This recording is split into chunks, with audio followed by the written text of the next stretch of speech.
Number 1. Colin Pitchfork and the dawn of DNA fingerprinting. The case of Colin Pitchfork represents one of the most significant moments in criminal justice history, marking the first time DNA profiling was used to both identify and convict a murderer, while simultaneously exonerating an innocent man who had confessed under pressure. In the quiet English villages of Narborough and Enderby in Leicestershire, the rape and murder of two 15-year-old girls, Linda Mann in 1983 and Dawn Ashworth in 1986, created a climate of fear that gripped the rural community for years. Linda Mann's body was discovered on November 22, 1983, on a footpath known as the Black Pad in Narborough, having been sexually assaulted and strangled. Despite extensive investigation, police had no viable suspects and the case went cold, leaving residents fearful and investigators frustrated. Then, on July 31, 1986, Dawn Ashworth's body was found in a wooded area near 10 Pound Lane in Enderby, approximately a mile from where Linda Mann had been killed 3 years earlier. The similarities between the two murders were immediately apparent to investigators. Both victims were young teenage girls. Both had been raped and strangled, and both were found in secluded areas relatively close to each other. Traditional investigative methods led police to Richard Buckland, a 17-year-old local youth who worked at the psychiatric hospital near where Dawn's body was found. Under intense questioning, Buckland confessed to Dawn Ashworth's murder, providing details that seemed to confirm his guilt, and police believed they had their killer.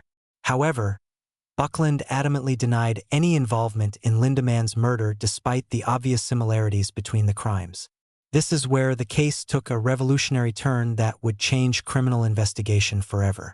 Dr. Alec Jeffreys, a geneticist at the University of Leicester, had only recently developed a technique he called DNA fingerprinting in 1984, discovering that certain regions of DNA contained repeating patterns that varied dramatically between individuals, creating a genetic signature as unique as a fingerprint.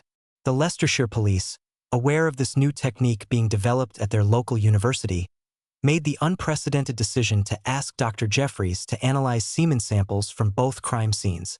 The results were shocking and paradigm-shifting. The DNA analysis confirmed that both girls had been killed by the same man, but that man was not Richard Buckland. The test definitively proved Buckland's innocence, making him the first person ever to be exonerated through DNA evidence. His confession, obtained through psychological pressure and possibly influenced by his learning difficulties, was false. The police now faced a new challenge. They had excluded their suspect but still had no idea who the real killer was. In a move that was as innovative as it was ambitious, Leicestershire police launched the world's first DNA mass screening operation, requesting blood and saliva samples from all adult males in the local area aged between 17 and 34, a pool of approximately 5,000 men. The operation, which began in January 1987, was voluntary but carried implicit social pressure, as refusal to participate might suggest guilt. Over several months, samples were collected and tested, an enormous undertaking requiring cooperation between police and scientists on a scale never before attempted. Colin Pitchfork, a 27-year-old baker and father of two who lived in the nearby village of Littlethorpe, fell within the target demographic but did not want to provide a sample. Pitchfork had a history that included indecent exposure, having been convicted for flashing in 1985, behavior that suggested sexual deviance but had not marked him as a murder suspect. To avoid the DNA dragnet, Pitchfork engaged in a scheme that demonstrated both his guilt and his desperation. He convinced a colleague at the bakery, Ian Kelly, to impersonate him and provide a sample in his place, telling Kelly a fabricated story about having already given a sample for a friend and wanting to avoid giving another. Kelly, not suspecting he was aiding a murderer, agreed and successfully submitted a sample under Pitchfork's name, allowing the real killer to evade detection during the initial screening. Pitchfork might have escaped justice entirely if not for Ian Kelly's inability to keep the secret. In August 1987, Kelly was drinking at a local pub and began telling the story of how he had taken a blood test for Colin Pitchfork, apparently finding humor in the deception and wanting to impress his drinking companions with the tale. A woman in the pub overheard the conversation and, recognizing the serious implications, reported what she had heard to the police. Investigators immediately recognized that this deception could only have one logical explanation. Pitchfork was the killer. On September 19, 1987, police arrested Colin Pitchfork at his home. When confronted with the evidence of his deception and the DNA testing that awaited him, Pitchfork confessed to both murders. He admitted to attacking Linda Mann after seeing her walking alone on the black pad, raping and strangling her when she resisted. 3 years later, he encountered Dawn Ashworth on her way home from visiting friends and, overcome with the same violent sexual compulsion, attacked and killed her in a similarly brutal fashion. A fresh DNA sample was taken from Pitchfork, and Dr. Jeffries' analysis confirmed what investigators now knew. Colin Pitchfork's DNA matched the semen samples from both crime scenes with a probability so high that it excluded virtually every other person on Earth. The trial at Leicester Crown Court in January 1988 was a watershed moment in legal history. Pitchfork pleaded guilty to both murders, as well as to rape and 2 counts of indecent assault relating to other attacks. The DNA evidence was presented to the court, with Dr. Jeffries explaining the science behind DNA fingerprinting and how the probability of the samples belonging to anyone other than Pitchfork was infinitesimally small, calculated at 1 in several billion. This marked the first time DNA evidence had been used in a murder trial, setting precedents that would reshape criminal justice worldwide. Judge Justice Otten sentenced Pitchfork to life imprisonment with a minimum term of 30 years, later reduced to 28 years on appeal. The judge acknowledged the horrific nature of the crimes, the young age of the victims, and the terror Pitchfork had inflicted on the community, while also considering his guilty plea and cooperation after arrest. The case had profound implications that extended far beyond the conviction of one murderer.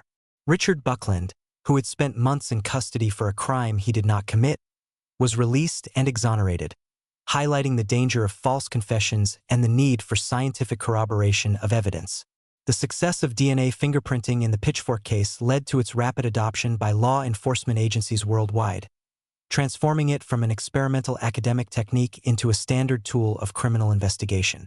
Within years, DNA databases were being established, cold cases were being reopened, and countless criminals who thought they had escaped justice were being identified and prosecuted. The case also demonstrated the power of community cooperation in criminal investigation, as the mass screening, despite being an unprecedented invasion of privacy, was largely accepted by the public who wanted the killer caught. Pitchfork remained in prison for decades, but his case continued to generate controversy.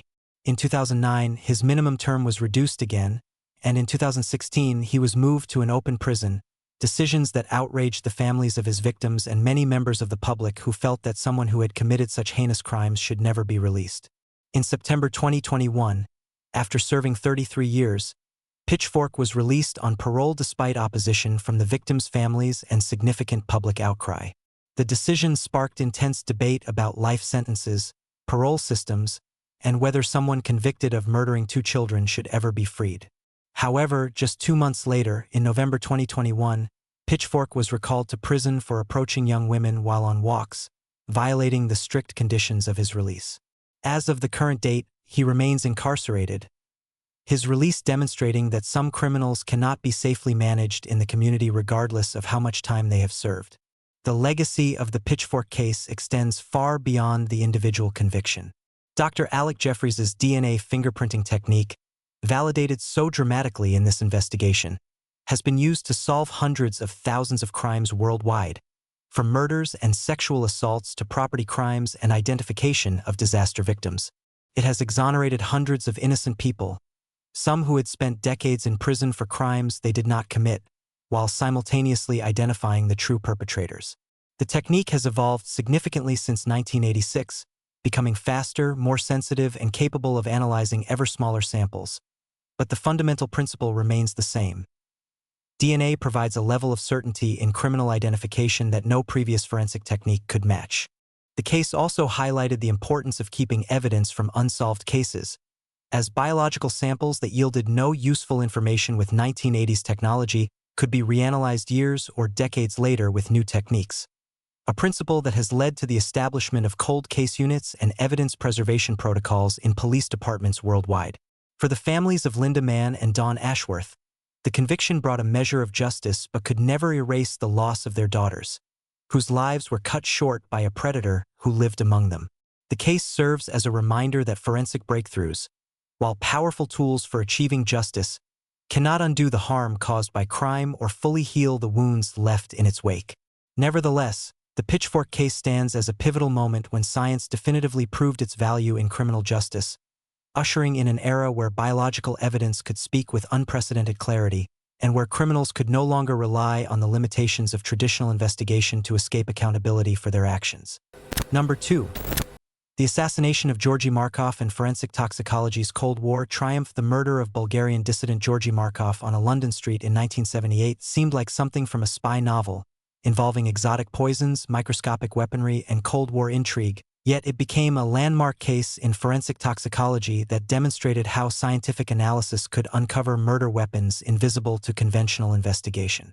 Markov was a prominent Bulgarian writer, novelist, and playwright who had defected to the West in 1969, settling in London where he worked for the BBC World Service and Radio Free Europe, broadcasting programs that were highly critical of the communist regime in Bulgaria and its leader Todor Zhivkov.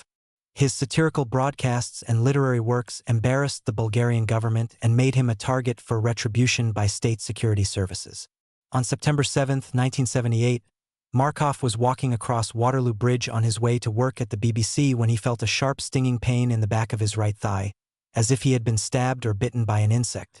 Turning around, he saw a man picking up an umbrella and hurrying toward a waiting taxi, which quickly drove away before Markov could react or get a clear look at the assailant.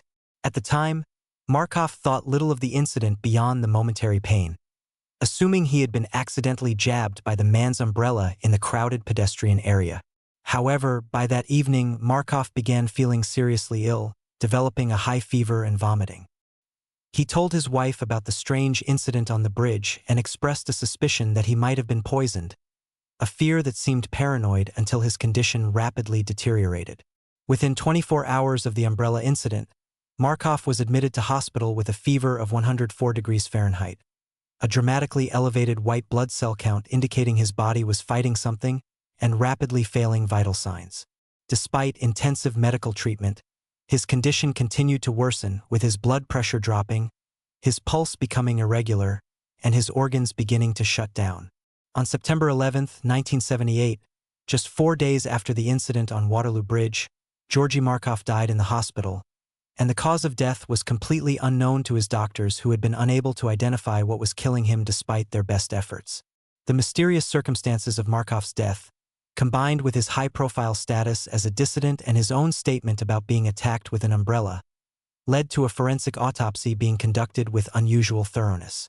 The pathologist examining Markov's body discovered a tiny metallic pellet, barely larger than a pinhead, embedded in the tissue of his right thigh precisely where Markov had felt the sting.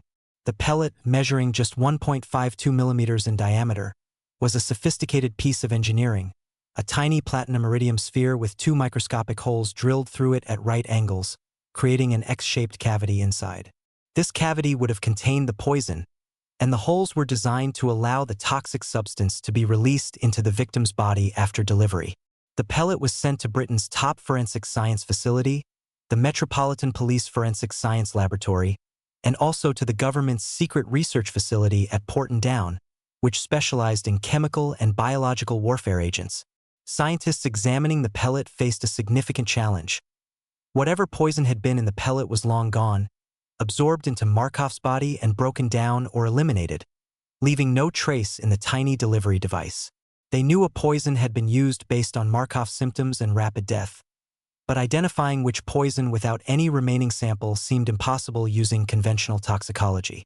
The breakthrough came from considering the symptoms Markov had exhibited, the speed of his death, and the tiny amount of poison that could have been contained in such a small pellet.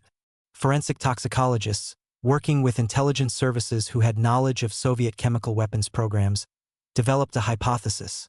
The poison was ricin, one of the most toxic naturally occurring substances known to science. Ricin is derived from castor beans and is extraordinarily lethal, with just a few grains of salts worth enough to kill an adult human. The symptoms of ricin poisoning, severe nausea, vomiting, internal bleeding, and organ failure, matched exactly what Markov had experienced. Moreover, ricin would be detectable only for a short time in the body before breaking down, explaining why no traces remained. To test their hypothesis, Scientists at Portendown conducted experiments that would be considered ethically questionable today but were deemed necessary given the circumstances.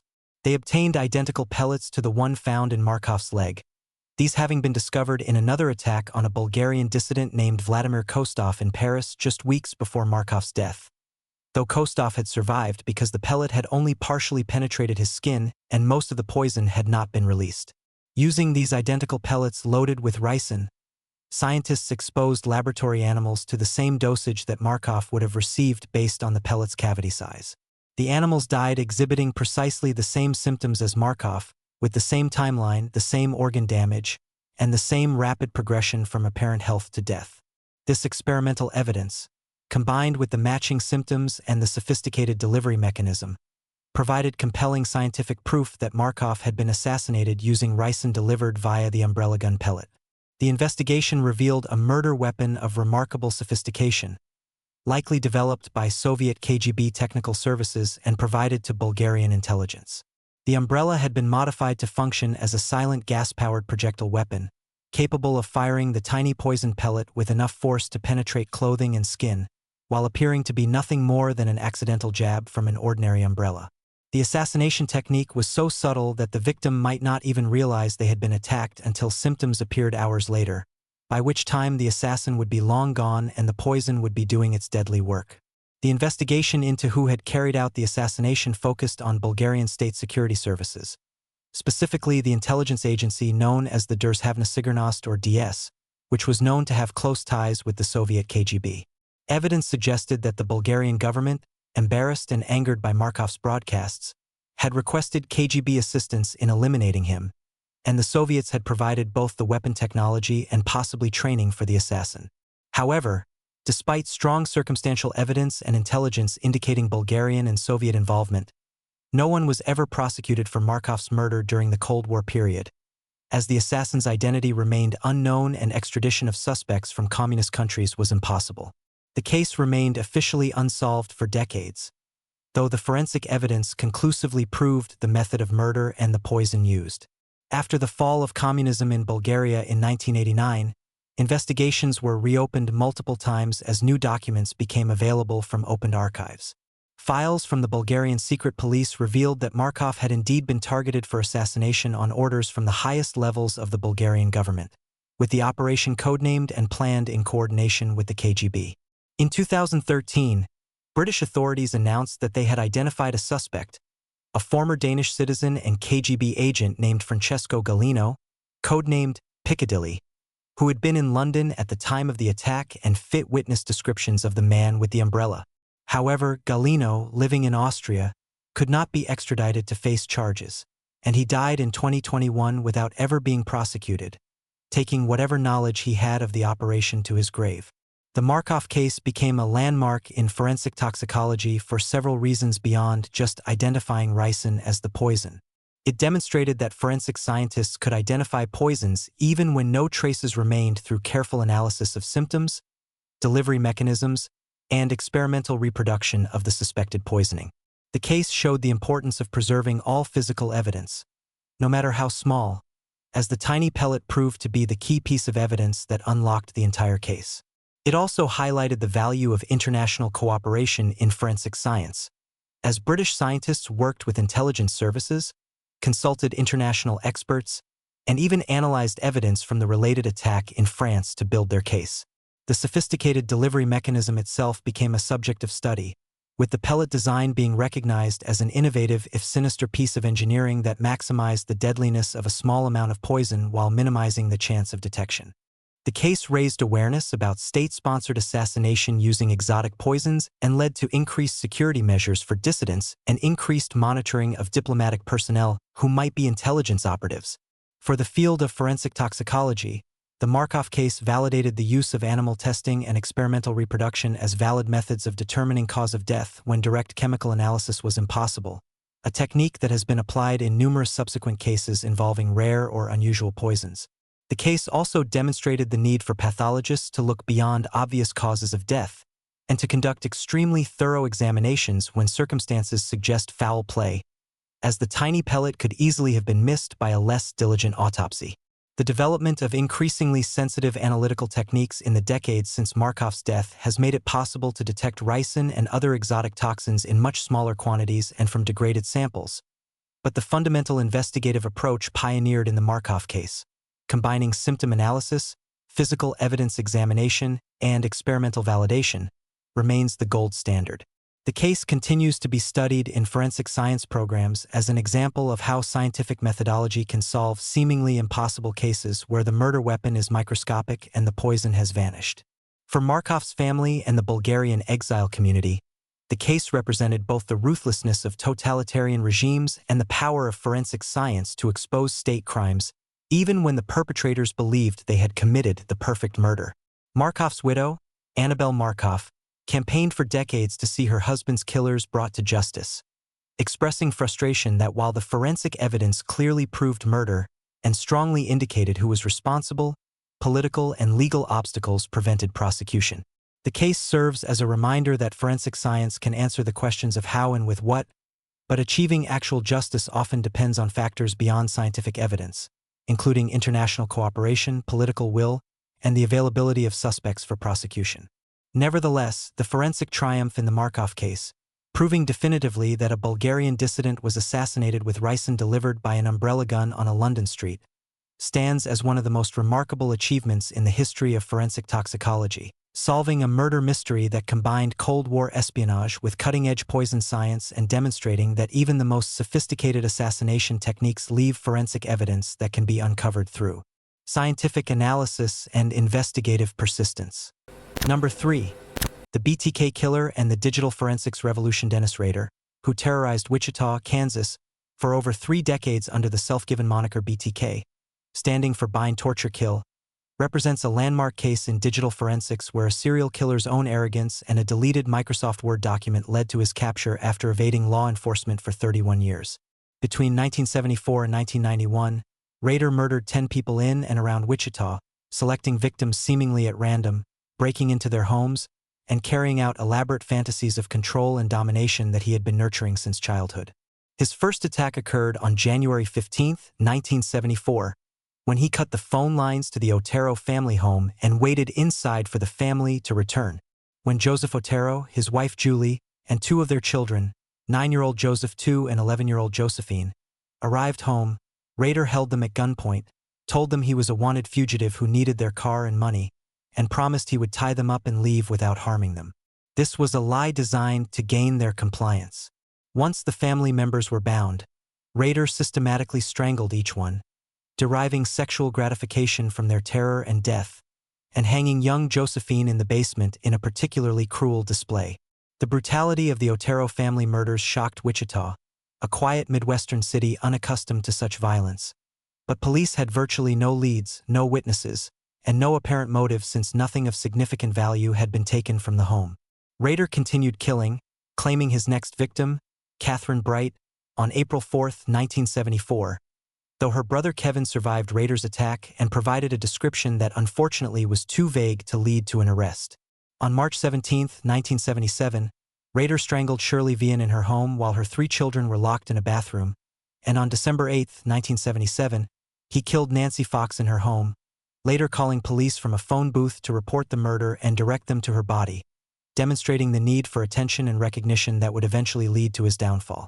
After the Fox murder, BTK sent a letter to a local television station taking credit for the murders and complaining that he was not receiving sufficient media attention, signing it with his BTK acronym and beginning a pattern of communication with media and police that would span decades. Then, inexplicably, the murders stopped. After 1991, when Rader killed Dolores Davis, there were no more BTK murders and the case went cold. Unknown to investigators, Rader had not stopped because of any moral awakening or fear of capture, but rather because the pressures of his life, raising 2 children, maintaining his job as a compliance officer for Park City, and serving as a church council president, left him less time for his murderous fantasies, though he never lost the urge and regularly relived his crimes through souvenirs he had taken from victims. For 13 years, BTK was silent, and many investigators believed he had died, been imprisoned for other crimes, or moved away from Wichita. Then, in March 2004, the Wichita Eagle newspaper published a feature story on the 30th anniversary of the Otero murders, and Rader, furious that the article barely mentioned him and feeling his crimes were being forgotten, decided to resume communication. He sent a letter to the newspaper containing photographs of Vicky Weggerl, whom he had killed in 1986 but who had not been definitively linked to BTK, along with photocopies of her driver's license, proving he was the killer.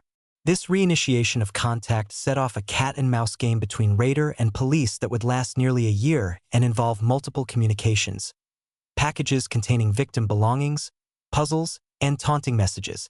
Rader sent packages to various media outlets and left them in public places, each communication revealing more about BTK's personality, his narcissism, his need for recognition, and his belief that he was smarter than the police.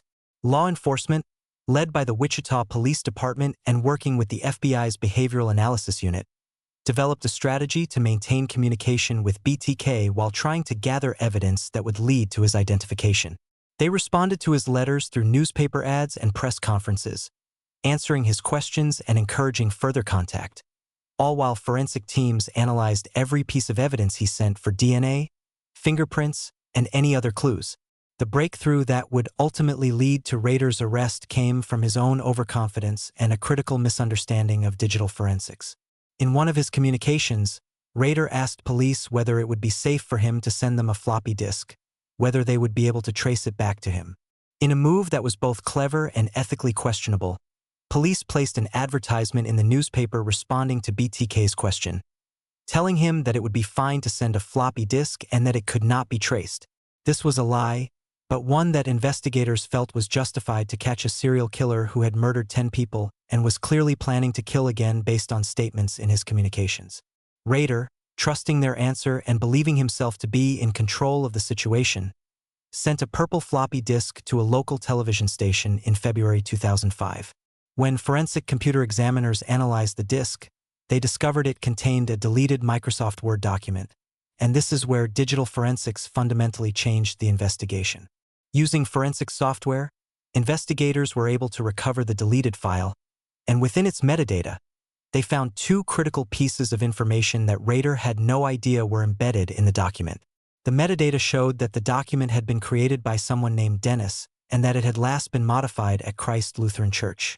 This metadata is automatically created by Microsoft Word and other programs, recording information about who creates and edits documents, when they do so, and on which computers, data that most users are completely unaware exists.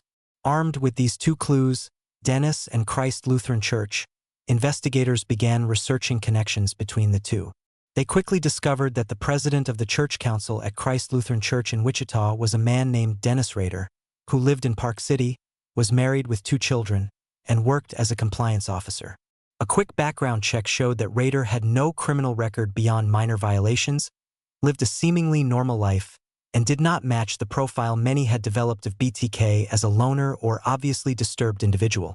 However, the connection to the church and the name match was too significant to ignore. Investigators obtained DNA from a Pap smear taken from Rader's daughter during a medical procedure, comparing it to DNA recovered from beneath the fingernails of BTK victim Vicky Weggerl, where she had scratched her attacker.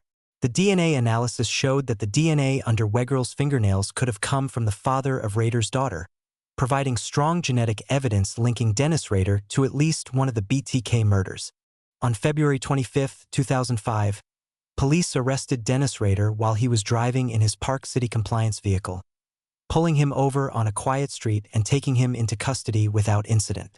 When confronted with the evidence against him, particularly the floppy disk metadata and the DNA match, Rader quickly confessed, seemingly relieved to finally receive the recognition he had craved for decades.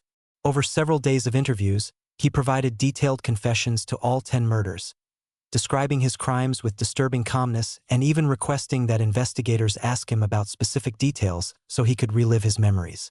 He explained his BTK behavior as being driven by what he called Factor X, an unexplainable compulsion to bind, torture, and kill that he had experienced since childhood and had tried unsuccessfully to resist throughout his life. Rader described stalking potential victims, which he called projects, sometimes for months before attacking, breaking into their homes to learn their routines, stealing underwear and other items for his sexual fantasies, and meticulously planning each murder. He kept extensive records of his crimes, including drawings, photographs, and detailed descriptions, storing them in his home and office where they somehow escaped notice by his family and colleagues for decades. The trial phase was relatively brief since Rader pleaded guilty to 10 counts of first-degree murder on June 27, 2005, providing detailed allocutions for each killing that shocked courtroom observers with their casual tone and lack of remorse. During the sentencing hearing on August 18, 2005, family members of his victims gave powerful impact statements describing the decades of grief, fear, and uncertainty they had endured, while Rader showed little emotion beyond occasionally expressing regret that his crimes had brought shame to his family. Judge Gregory Waller sentenced Rader to 10 consecutive life sentences with a minimum of 175 years before eligibility for parole, effectively ensuring he would die in prison. Kansas had abolished the death penalty in 1972 and did not reinstate it until 1994, meaning Rader could not be executed for the murders committed before that date, a fact that frustrated many who felt he deserved capital punishment.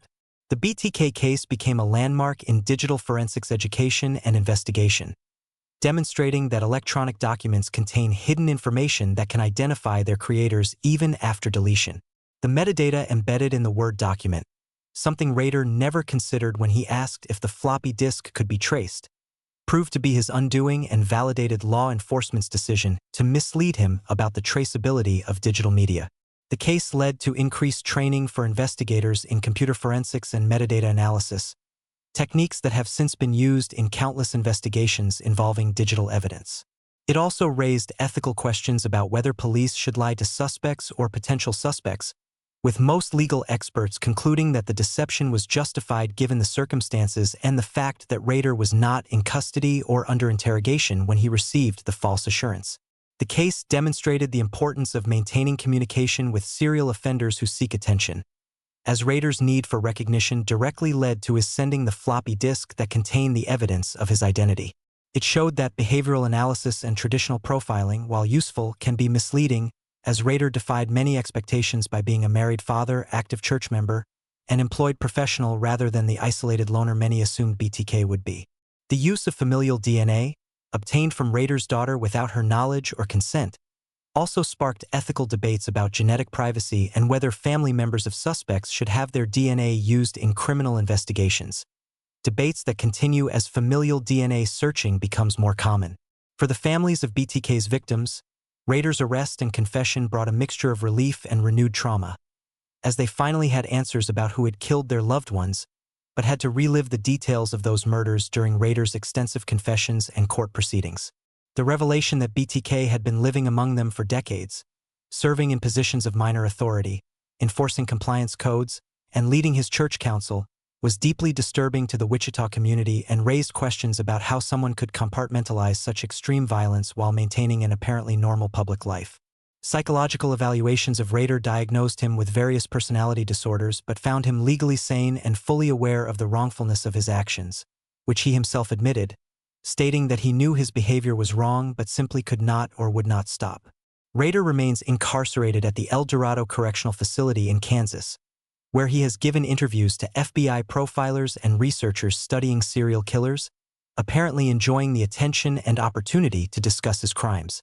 He has expressed no genuine remorse for his victims, instead focusing on how his arrest and imprisonment have affected his own life and reputation. The BTK case serves as a lasting reminder that forensic technology constantly evolves, creating new vulnerabilities for criminals who fail to understand that digital evidence persists even after deletion, that metadata silently records information users never see, and that the intersection of traditional investigation with cutting-edge digital forensics can solve cases that conventional methods could not crack. Number 4. The Unabomber and forensic linguistics Theodore John Kaczynski, known to the public and law enforcement as the Unabomber, conducted a 17-year bombing campaign that killed 3 people and injured 23 others, targeting universities, airlines, and individuals he perceived as advancing technology and destroying nature, and his capture represented a landmark achievement in forensic linguistics where the analysis of writing style, word choice, and linguistic patterns identified a bomber who had evaded the largest and most expensive manhunt in FBI history. Between 1978 and 1995, Kaczynski sent or placed increasingly sophisticated explosive devices designed to kill or maim their intended victims, with the targets seemingly random at first but later revealed to follow a pattern connected to his anti-technology philosophy and his hatred of modern industrial society. His first bomb, placed in a parking lot at the University of Illinois Chicago in May 1978, was crude and ineffective, injuring a security guard who opened the package. Over the following years, his devices became more sophisticated and deadly, incorporating carefully crafted wooden components that left no fingerprints, homemade initiators that were difficult to trace, and explosive materials that he manufactured himself to avoid creating a paper trail through purchases.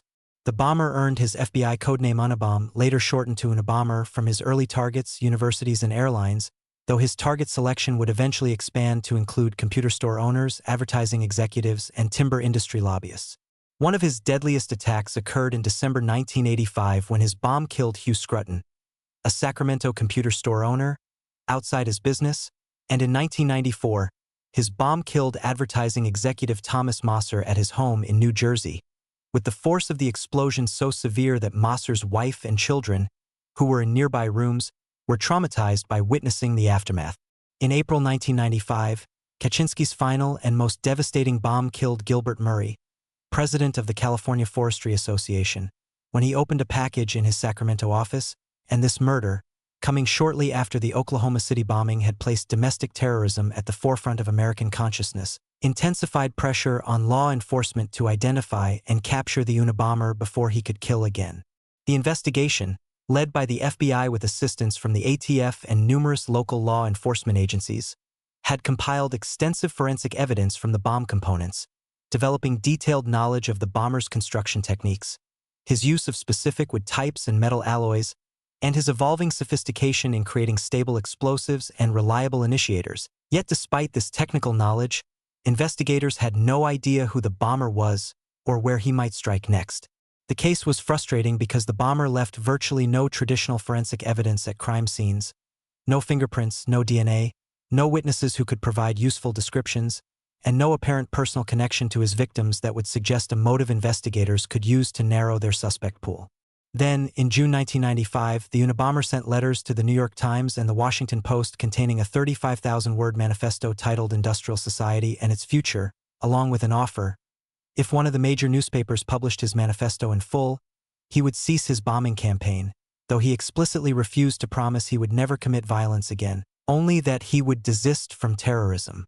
The manifesto was a detailed philosophical and political treatise arguing that the Industrial Revolution and its consequences had been a disaster for humanity, that technology was destroying human freedom and the natural world, and that a revolution was necessary to overthrow the industrial system.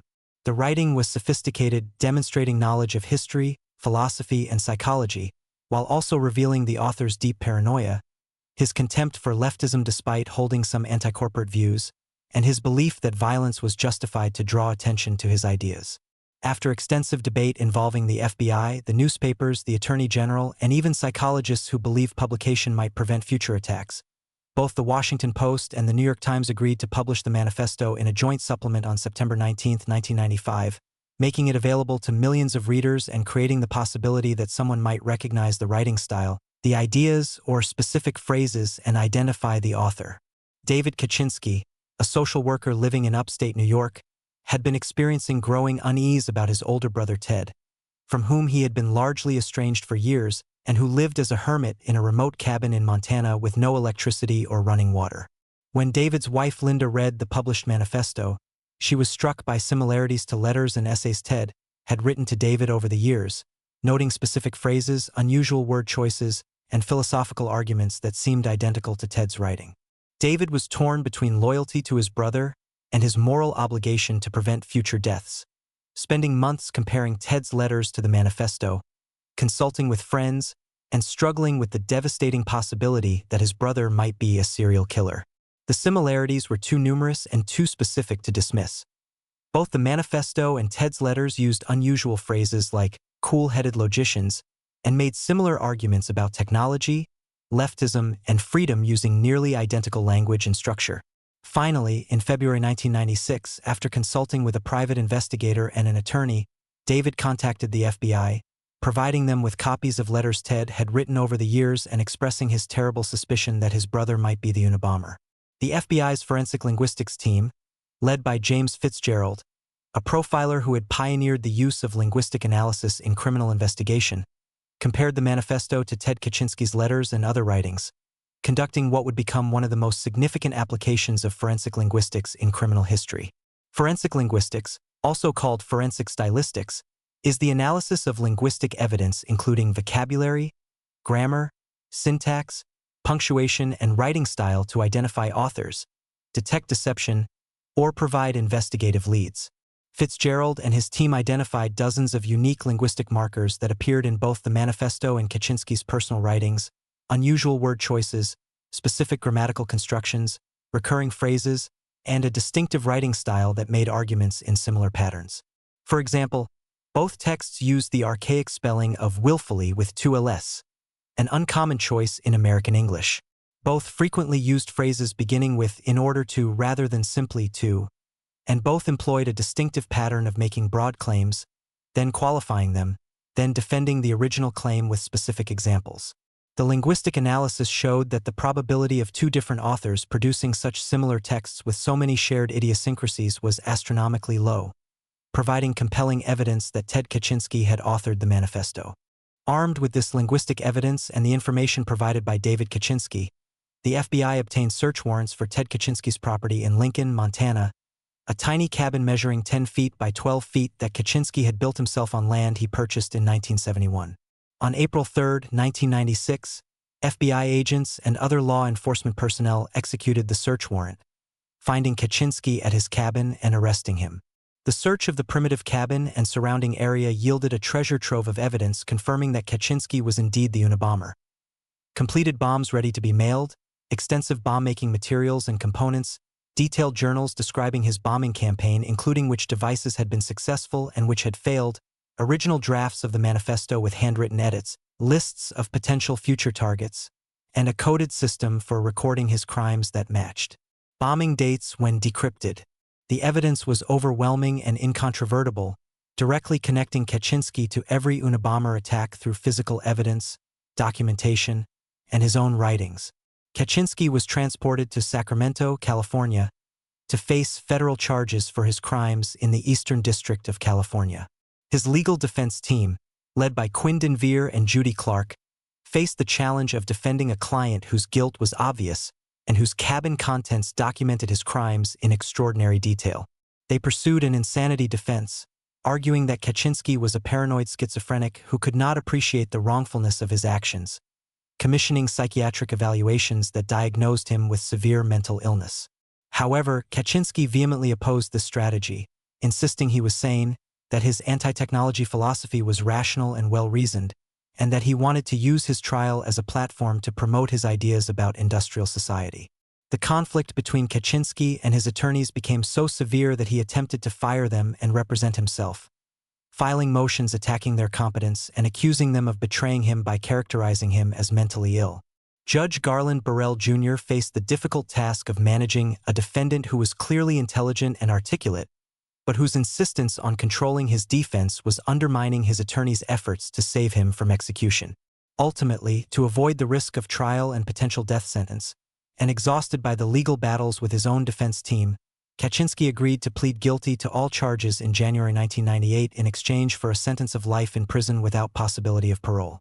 At his sentencing hearing, victims and family members gave emotional testimony about how Kaczynski's bombs had destroyed their lives, leaving people with permanent injuries, killing beloved family members, and creating lasting trauma. Kaczynski himself made a statement insisting he was not mentally ill, defending his anti-technology philosophy, and showing no genuine remorse for his victims, whom he viewed as acceptable casualties in his campaign against industrial society. Judge Burrell sentenced him to 8 life sentences without parole plus 30 years, ensuring he would never be released. The Unabomber case became a landmark in forensic linguistics, demonstrating that writing style could serve as a unique identifier comparable to fingerprints or DNA in its ability to connect a suspect to evidence.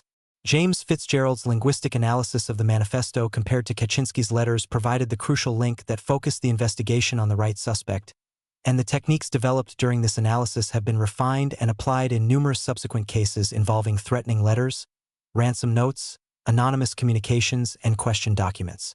The case validated forensic linguistics as a legitimate and valuable forensic discipline, leading to increased training for investigators in linguistic analysis and the establishment of specialized units within law enforcement agencies dedicated to analyzing written evidence. It also demonstrated the importance of public cooperation in criminal investigations, as the decision to publish the manifesto, controversial at the time, directly led to David Kaczynski recognizing his brother's writing and coming forward with information. The ethical dimensions of David's decision to turn in his brother have been widely discussed, with most ethicists concluding he made the morally correct choice despite the personal cost, though David himself has expressed ongoing pain about his role in his brother's capture. The case raised questions about mental illness and criminal responsibility, as psychiatrists who evaluated Kaczynski found clear evidence of paranoid schizophrenia and other mental disorders. Yet Kaczynski's writings demonstrated sophisticated reasoning and careful planning that seemed inconsistent with severe mental illness impairing his judgment. The legal system's handling of Kaczynski's conflict with his attorneys highlighted tensions between a defendant's right to control his defense and the court's obligation to ensure effective representation, particularly when the defendant appears to be making irrational decisions that could lead to his execution. Kaczynski was initially incarcerated at ADX Florence, the federal supermax prison in Colorado, where he continued writing and corresponding with supporters who viewed him as a political prisoner or prophet of anti-technology philosophy. His manifesto gained a following among certain fringe groups and has been cited by various eco-extremists and anti-technology advocates, though mainstream environmentalists and critics of technology have universally rejected his violence and his simplistic analysis of complex issues. In June 2023, Kaczynski was found dead in his prison cell at the Federal Medical Center in North Carolina, where he had been transferred due to declining health, with his death ruled a suicide, ending the life of one of America's most notorious domestic terrorists. The forensic linguistics breakthrough that led to his capture remains a testament to the power of language analysis in criminal investigation, showing that even when a criminal leaves no physical trace at a crime scene, the words they write and the distinctive patterns of their language can betray their identity to investigators trained to recognize linguistic fingerprints that are as unique and identifiable as any biological evidence. Number 5.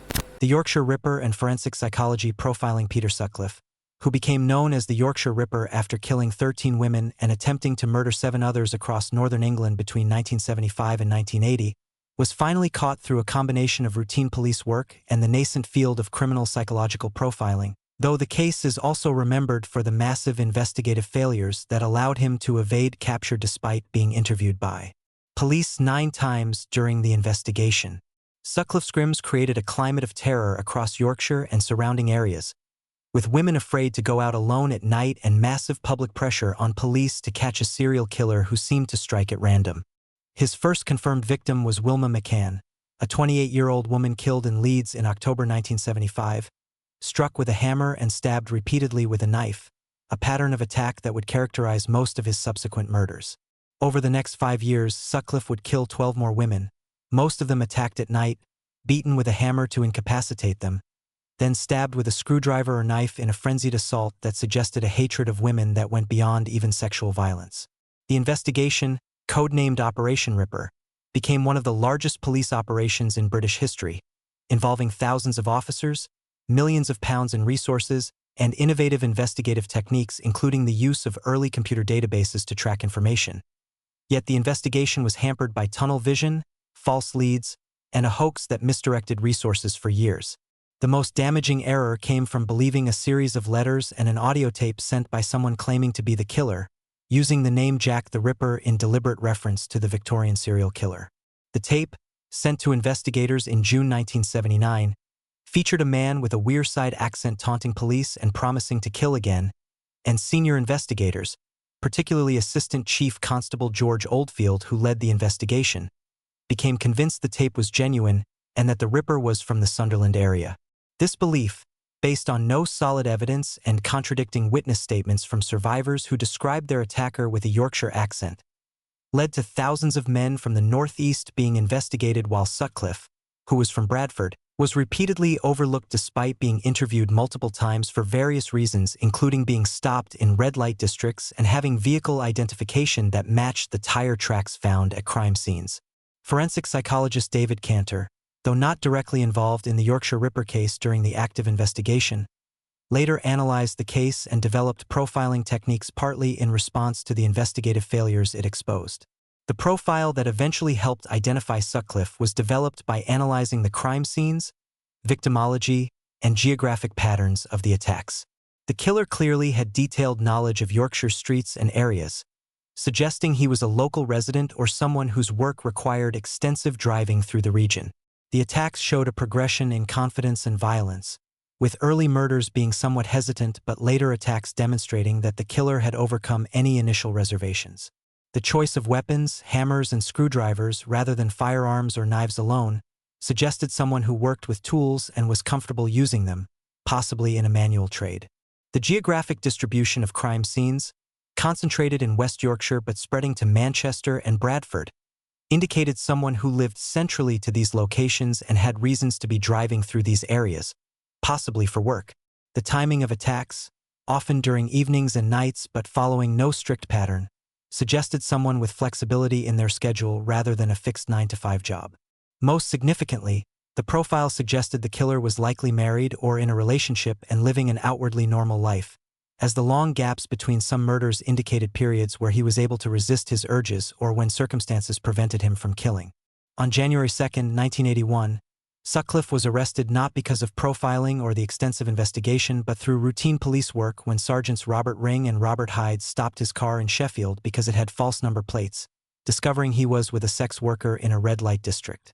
While Sutcliffe was held for questioning about the false plates, an astute officer noticed similarities between him and descriptions of the Yorkshire Ripper, and upon checking, found that Sutcliffe had been interviewed multiple times during the Ripper investigation.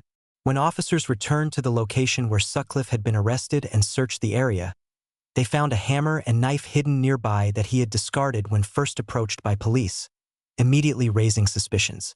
Under interrogation, Sutcliffe maintained his innocence initially but eventually confessed to being the Yorkshire Ripper, providing detailed admissions to the 13 murders and 7 attempted murders, though he claimed he was on a divine mission from God to kill prostitutes, a claim that his defense team would later use to argue he was criminally insane. His confession revealed that he had developed a hatred of sex workers after a perceived insult from one early in his marriage, and he claimed to hear voices commanding him to kill, though investigators and forensic psychologists noted that several of his victims were not sex workers at all but simply women who happened to be alone at night, suggesting his stated motive was either a delusion or a convenient rationalization for murders driven by misogyny and a desire for power over women. The trial at the Old Bailey in 1981 became a battleground over Sutcliffe's mental state, with his defense team led by James Chadwin arguing he was a paranoid schizophrenic suffering from diminished responsibility and should be convicted of manslaughter rather than murder and sent to a psychiatric hospital rather than prison. For psychiatrists testified that Sutcliffe was genuinely mentally ill and believed his divine mission claim, but the prosecution presented its own psychiatric expert who testified that Sutcliffe was exaggerating or fabricating his symptoms and was legally sane, knowing his actions were wrong but choosing to kill anyway. The jury, after hearing harrowing testimony from survivors and evidence of the brutal nature of Sutcliffe's crimes, rejected the diminished responsibility defense and found him guilty of 13 counts of murder and 7 counts of attempted murder. Justice Borum sentenced him to 20 concurrent life sentences with a recommendation that he serve at least 30 years before being considered for parole, though the judge made clear his hope that Sutcliffe would never be released.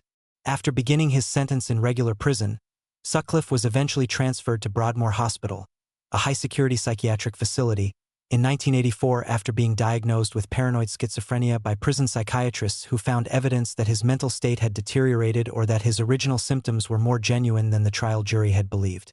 He remained at Broadmoor for over 30 years, receiving treatment with antipsychotic medications and being housed in conditions more therapeutic than punitive, decisions that generated ongoing controversy and outrage from victims' families and the public who felt he should be in prison suffering rather than in a hospital receiving treatment. The Yorkshire Ripper case became a landmark in criminal psychological profiling for several reasons, despite the fact that profiling did not directly lead to Sutcliffe's arrest. The case exposed the limitations of relying too heavily on specific profile elements while ignoring contradictory evidence, as investigators' belief that the killer was from Sunderland based on the hoax tape led them to overlook Sutcliffe even when other evidence pointed to him. It demonstrated the importance of geographic profiling, as analysis of crime scene locations could have narrowed the search area and identified likely residence zones for the killer if investigators had properly utilized geographic analysis rather than being distracted by the false Wearside accent claim. The case showed that offender profiling works best when combined with traditional investigative methods rather than being treated as a replacement for thorough, methodical police work.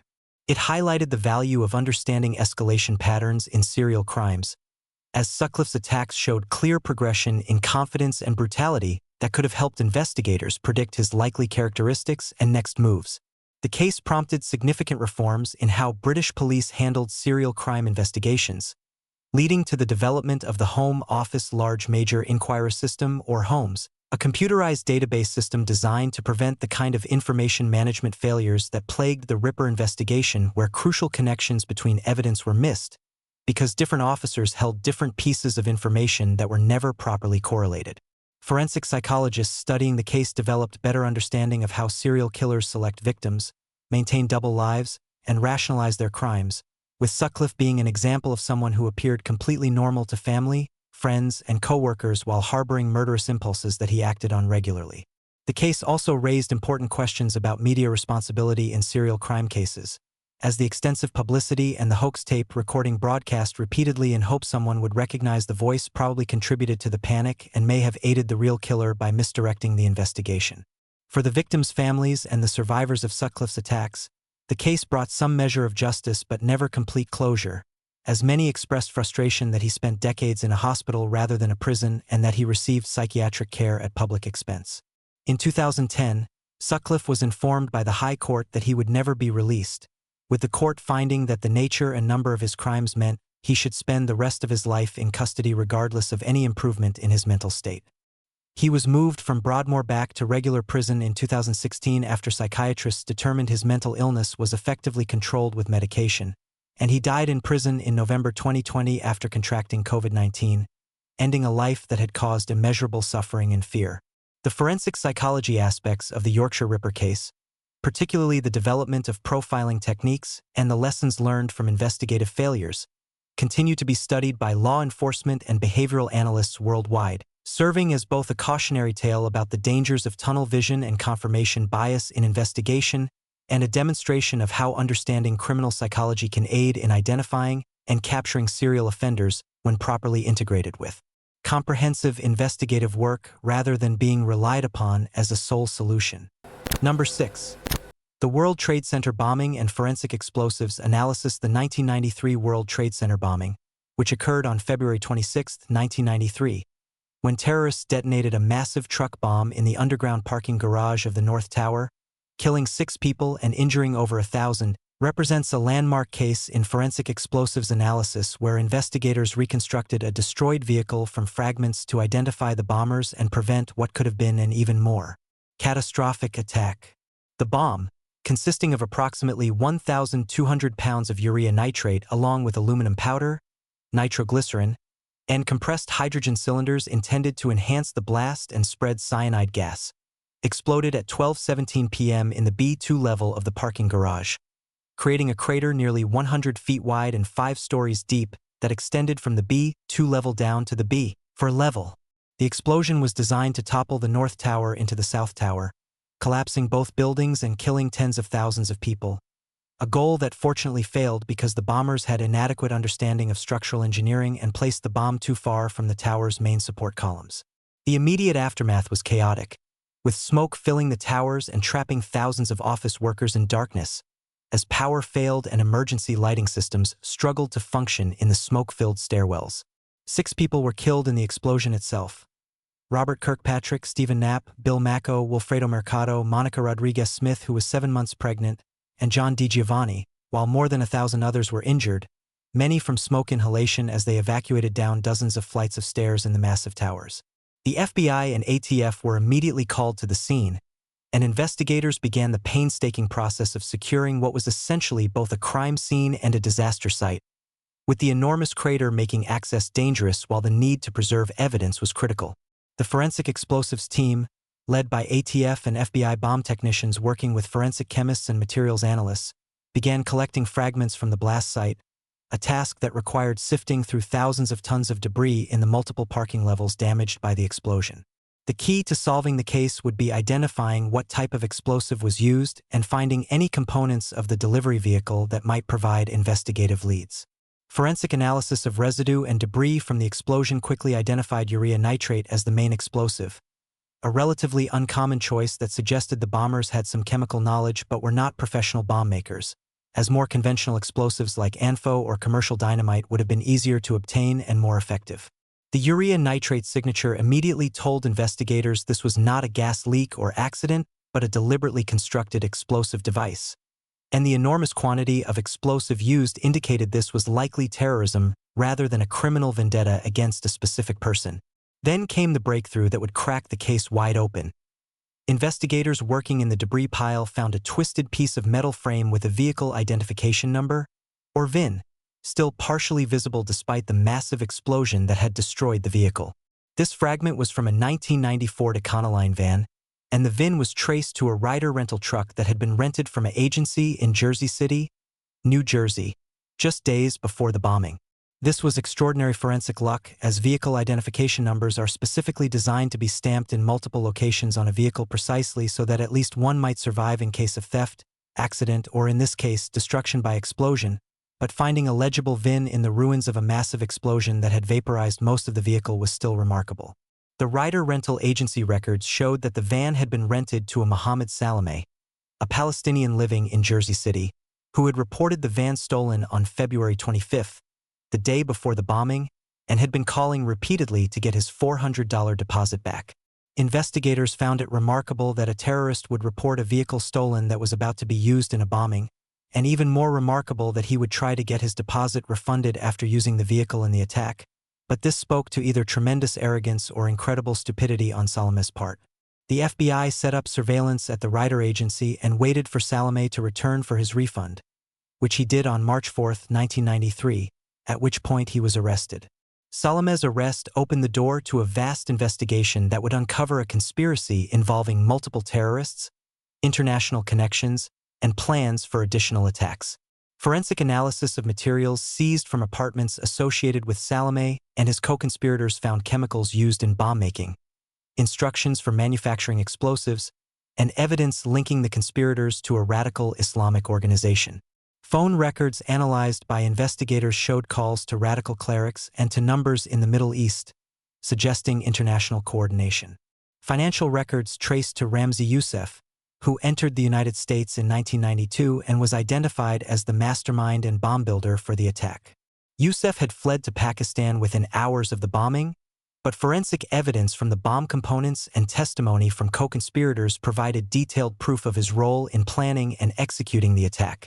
The investigation identified other conspirators including Nidal Ayad, a chemical engineer who helped acquire materials and wrote threatening letters to newspapers, Mahmoud Abu Halima, who helped build and transport the bomb, and Ahmad Ajaj, who entered the country with Youssef carrying bomb-making manuals and instructions. The forensic explosives analysis was crucial in multiple ways beyond just identifying the vehicle. Chemical analysis of the explosive residues provided a signature that could be matched to materials purchased by the conspirators, creating a direct link between the suspects and the bomb.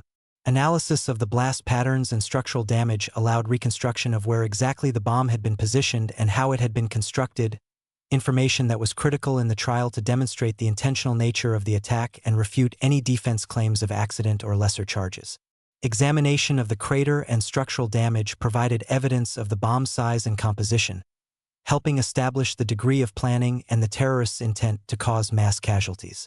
The forensic team worked with structural engineers to analyze why the bombing had failed to achieve its goal of toppling the towers, determining that the bomb was positioned too far from critical support columns and that the tower's structural redundancy had prevented catastrophic collapse. Information that was both reassuring in demonstrating the building's resilience and chilling in highlighting how close the attack had come to achieving a death toll in the thousands rather than single digits. The trial of the World Trade Center bombers began in September 1993, just 7 months after the attack, with 4 defendants facing charges: Salameh, Ayad, Abu Halima, and Ajaj. The prosecution presented overwhelming forensic evidence including the VIN fragment, explosive residue analysis, phone records, and financial transactions, along with testimony from witnesses and experts explaining how the bomb was built and why it was positioned where it was found. The forensic evidence was so compelling that the defense had little ability to challenge the basic facts of who built the bomb and who participated in the attack, instead attempting to argue about degrees of involvement and whether specific defendants had full knowledge of the plot. The jury convicted all 4 defendants on all counts in March 1994, and Judge Kevin Duffy sentenced each to 240 years in prison plus a recommendation of no parole, expressing outrage at their attempt to cause mass casualties and his hope that they would never breathe free air again. Meanwhile, Ramzi Youssef, the bomb maker, remained at large and continued planning terrorist attacks. In 1995, Youssef plotted to bomb 12 U.S. airliners simultaneously in what was called the Bajinka plot, a scheme that was disrupted when a chemical fire in his Manila apartment led to his safe house being raided. Youssef fled but was eventually captured in Pakistan in February 1995 and extradited to the United States. His trial in 1997 resulted in conviction and a sentence of life in prison plus 240 years, and he remains incarcerated at the ADX Florence Supermax prison where he is held in solitary confinement. Additional conspirators were identified and prosecuted over the following years, including Sheikh Omar Abdul Rahman, known as the Blind Sheikh, who was convicted of seditious conspiracy for inspiring and supporting the attack along with plots to bomb other New York landmarks, and sentenced to life in prison where he died in 2017. The World Trade Center bombing case demonstrated the critical importance of forensic explosives analysis in terrorism investigations, showing that even massive explosions that destroy nearly all evidence still leave forensic clues that can identify perpetrators. The case validated the practice of stamping VINs in multiple locations on vehicles, as this redundancy directly led to identifying the rental van and subsequently the bombers. It showcased the value of integrating multiple forensic disciplines, as the investigation required explosives analysis, chemistry, document examination, fingerprint analysis, and financial forensics working together to build a comprehensive case. The forensic reconstruction of the bomb's composition and placement provided crucial evidence for trial and helped intelligence agencies understand the sophistication level of the terrorists and their likely training and support networks. The case also exposed gaps in security at landmark buildings and prompted significant changes in building design, vehicle screening at sensitive locations, and awareness of terrorism as a domestic threat rather than something that only happened abroad. The fact that the forensic evidence was developed so quickly, with suspects identified within days of the attack, demonstrated how far forensic science had advanced in its ability to process complex crime scenes and analyze evidence rapidly. For the forensic community, the World Trade Center bombing became a case study in how to handle mass casualty terrorism scenes, preserve evidence despite enormous physical destruction, and present highly technical forensic evidence to juries in understandable ways. The case unfortunately was a precursor to even greater tragedy, as the towers that withstood the 1993 attack would be completely destroyed 8 years later in the September 11, 2001 attacks, which Ramzi Youssef's uncle Khalid Sheikh Mohammed helped plan, showing that the terrorist organizations behind these attacks were persistent and adaptive even when forensic science successfully brought individual conspirators to justice. The forensic explosives work in the 1993 case, particularly the identification of the vehicle VIN and the chemical analysis of the bomb components, remains a textbook example of how careful evidence collection and scientific analysis can solve even the most complex and devastating terrorist attacks, providing justice for victims and critical intelligence about terrorist capabilities and intentions. Number 7.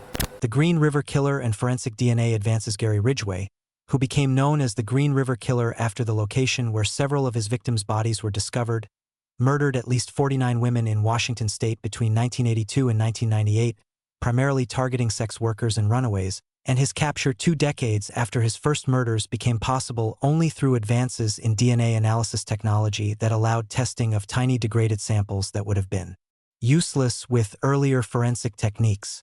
The Green River murders created terror in the Seattle-Tacoma area beginning in 1982 when the bodies of young women began appearing in and around the Green River, in wooded areas, and along rural roadsides, with most victims having been strangled and their bodies disposed of in clusters that suggested the killer was intimately familiar with the remote areas where he left them. The investigation, led by the King County Sheriff's Office and eventually involving a task force of dozens of detectives, became one of the most extensive and expensive serial killer investigations in American history, with hundreds of suspects interviewed, Thousands of tips followed up, and innovative investigative techniques employed, including the controversial use of psychics and the creation of detailed psychological profiles. Yet the killer remained unidentified for nearly 2 decades, despite being interviewed by detectives at one point during the investigation. Ridgway, a truck painter who lived in the Seattle area, fit many elements of the profile that had been developed. He was a white male in his 30s or 40s. He had a troubled relationship with women, particularly related to sexual issues. He was familiar with the South King County area where most victims were found, and he had the kind of job that allowed him freedom of movement during the workday when many victims disappeared. Detectives interviewed Ridgway in 1983 and again in 1984 because he had been seen with some of the victims and because he frequented the areas where sex workers operated, but he passed a polygraph examination and was not considered a strong suspect despite these connections. In 1987, detectives collected saliva samples from Ridgway as part of a larger sweep of possible suspects, but the DNA technology of that era was not sensitive enough to develop a useful profile from the biological evidence recovered from early victims, particularly given that the samples were degraded due to environmental exposure and the passage of time. The case went cold in the early 1990s as the murders appeared to stop or at least slow dramatically, with investigators unsure whether the killer had died, moved away, been imprisoned for other crimes, or simply stopped killing. Then, in 2001, advances in DNA technology, specifically the development of short tandem repeat or STR analysis, which could develop DNA profiles from much smaller and more degraded samples than previous techniques, allowed the cold case team to re-examine biological evidence from the earliest Green River murders. Sheriff Dave Reichert, who had been one of the original detectives on the case and had risen to become sheriff, authorized the use of newer DNA technology to test semen samples recovered from 3 victims from 1982 and 1983, samples that had been preserved despite being old and degraded. The forensic laboratory used STR analysis to develop DNA profiles from these samples and compared them to DNA samples in the state's offender database and to the saliva samples that had been collected from various suspects in 1987. The results were shocking. The DNA from the evidence matched Gary Ridgway's 1987 sample with a certainty of 1 in several quadrillion, meaning that the man who had been interviewed and eliminated as a suspect in the 1980s was actually the Green River Killer. On November 30, 2001, Ridgway was arrested at his workplace, completely surprised by the arrest and the DNA evidence that incontrovertibly linked him to the murders. Initially, Ridgway denied involvement in the killings, but faced with the DNA evidence and the testimony of detectives who had suspected him for years, his attorney advised him that fighting the charges would likely result in a death penalty conviction. The prosecutor's office, led by Norm Malling, made an extraordinary offer. If Ridgway would plead guilty to all the murders he had committed and provide information about the location of victims' remains that had never been found, they would agree to a sentence of life in prison without parole rather than seeking the death penalty. This offer was controversial, with many victims' families outraged that the most prolific serial killer in American history might escape execution. But prosecutors argued that getting information about missing victims and providing definitive closure to families outweighed the symbolic value of a death sentence that might take decades to carry out and could be overturned on appeal. Ridgway accepted the deal and began providing detailed confessions that were both horrifying and invaluable to investigators.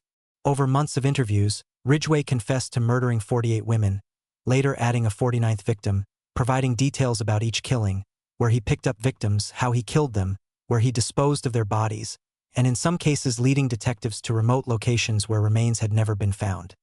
His confessions revealed a methodical predator who specifically targeted vulnerable women, primarily sex workers and runaways, because he believed they would not be missed and because he felt a combination of desire for and hatred toward such women, rooted in his conflicted feelings about sex and his failed relationships. Ridgway described his modus operandi.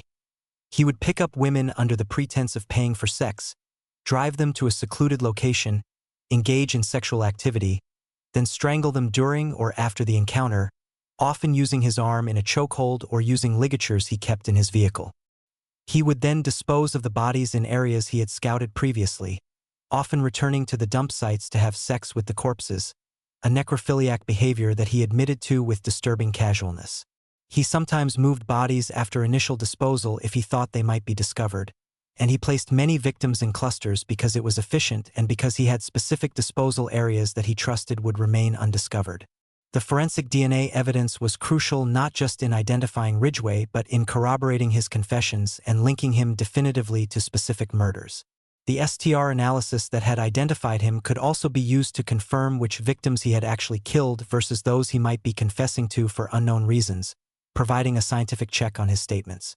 In cases where biological evidence existed, the DNA matched Ridgway's profile consistently, while in cases without such evidence, investigators could corroborate his confessions through his knowledge of details about the victims and crime scenes that only the killer would know. The trial phase consisted mainly of the sentencing hearing in December 2003, where Ridgway formally pleaded guilty to 48 counts of aggravated first-degree murder. The courtroom proceedings were emotionally devastating as families of victims gave impact statements, many expressing rage at Ridgway's escape from the death penalty, while others found some peace in finally knowing what had happened to their loved ones. Ridgway himself made a statement expressing what sounded like remorse, saying he was sorry for killing the women and that he wanted to take away the pain from the families, though his flat effect and the monstrous nature of his crimes made the sincerity of this apology questionable to many observers. Judge Richard Jones sentenced Ridgway to 48 life sentences without possibility of parole, one for each victim, plus an additional sentence when he later pleaded guilty to a 49th murder. The judge condemned Ridgway's crimes as among the most heinous in American history and expressed hope that he would spend every day of the rest of his life thinking about what he had done, though psychological assessments suggested Ridgway's narcissistic personality disorder and lack of genuine empathy made such reflection unlikely. The Green River Killer case became a landmark in forensic DNA analysis for several reasons that transformed criminal investigation. The case demonstrated that biological evidence should be preserved even when current technology cannot analyze it effectively, because future advances may make previously useless samples viable for testing. The successful use of STR analysis on 20-year-old degraded samples showed that DNA technology could overcome challenges of time, environmental exposure, and small sample sizes that would have made evidence useless with earlier techniques. The case validated the practice of maintaining cold case units and periodically reviewing unsolved murders with new forensic technologies, as the detectives who re-examined the Green River evidence specifically did so because they knew DNA technology had advanced to the point where retesting was worthwhile. It showed the value of collecting DNA samples from suspects even when they are eliminated from investigation by other means, as Ridgway's 1987 saliva sample proved crucial 14 years later when technology made it useful. The case demonstrated how DNA evidence could be used not just to identify perpetrators but to corroborate confessions and ensure accuracy in sentencing, as prosecutors used DNA matches to verify which murders Ridgway had actually committed versus those he might be claiming responsibility for dishonestly. For forensic laboratories, the Green River case became an example of how to handle limited or degraded samples, spurring further development of sensitivity in DNA analysis and leading to techniques that could develop profiles from just a few cells or from samples exposed to decades of environmental damage. The case also influenced policy regarding preservation of biological evidence, with many jurisdictions adopting requirements that evidence from unsolved violent crimes be retained indefinitely rather than being destroyed after a certain period. For the families of Ridgway's victims, most of whom were young women marginalized by society due to their involvement in sex work or their status as runaways, the case brought both pain and validation. Pain in learning the terrible details of how their loved ones died, but validation that their loved ones mattered enough for law enforcement to pursue justice relentlessly for 2 decades. The case highlighted societal failures in protecting vulnerable women and the tragic reality that serial killers often target populations they believe will not be missed. A lesson that has informed efforts to provide better support and protection for sex workers and homeless youth. Ridgway remains incarcerated at the Washington State Penitentiary, where he is held in protective custody due to threats from other inmates who view him as particularly despicable even by prison standards. He has given interviews to FBI profilers and forensic psychologists studying serial killers, providing insights into how serial killers select victims, avoid detection, and maintain double lives while committing horrific crimes. The forensic DNA breakthrough that led to his capture, using STR analysis on degraded samples to match evidence collected 2 decades apart, represents one of the most significant applications of advancing forensic technology to solve cold cases and demonstrates that justice, while sometimes delayed by technological limitations, can still be achieved through scientific persistence and the careful preservation of evidence that future techniques might make viable. Number 8. The assassination of Alexander Litvinenko and radioactive isotope forensics. the murder of Alexander Litvinenko, a former Russian FSB officer who became a fierce critic of the Russian government after defecting to the United Kingdom, represented an extraordinary case in forensic toxicology and radioactive forensics when he was poisoned with polonium-210, an exotic radioactive isotope that had never been used as a murder weapon before and required sophisticated scientific analysis to identify. On November 1, 2006, Litvinenko met with two former KGB officers, Andrei Lugovoy and Dmitry Koftin, at the Millennium Hotel in London's Grosvenor Square, where they shared tea in the hotel's Pine Bar. Within hours of this meeting, Litvinenko began feeling severely ill with symptoms that initially appeared to be food poisoning or gastroenteritis, vomiting repeatedly and experiencing severe abdominal pain. Over the following days, his condition deteriorated dramatically despite hospitalization and intensive medical treatment, with doctors unable to identify what was causing his organs to systematically fail. Litvinenko's hair began falling out, his immune system collapsed, and his vital signs became increasingly unstable. Yet extensive toxicology testing found no conventional poisons, no bacterial or viral infections, and no obvious cause for his mysterious illness. As Litvinenko lay dying in University College Hospital, he told investigators that he believed he had been poisoned by agents of the Russian government in retaliation for his public accusations about FSB corruption and his allegations that the Russian security services had been involved in terrorist bombings used to justify the war in Chechnya. This claim seemed paranoid to some medical staff until specialists in radiation medicine, consulted because Litvinenko's symptoms resembled radiation sickness, began testing for radioactive isotopes. The breakthrough came when a health physicist used specialized gamma radiation detectors and found no significant gamma radiation emanating from Litvinenko, but when alpha radiation detectors were employed, they registered extremely high levels of alpha particle emission from his body, specifically from his urine and other biological samples. Alpha radiation is particularly difficult to detect because it does not penetrate even thin barriers like skin or paper, meaning conventional radiation detectors that look for gamma rays would completely miss an alpha emitter, which explained why earlier testing had found nothing. Once they knew they were looking for an alpha-emitting isotope, forensic radiologists and specialists from the UK's atomic weapons establishment began analyzing Litvinenko's samples to identify which specific radioactive element was present. The analysis revealed the presence of polonium-210, an extremely rare and highly radioactive isotope that emits powerful alpha radiation but almost no gamma radiation, making it invisible to most radiation detection systems.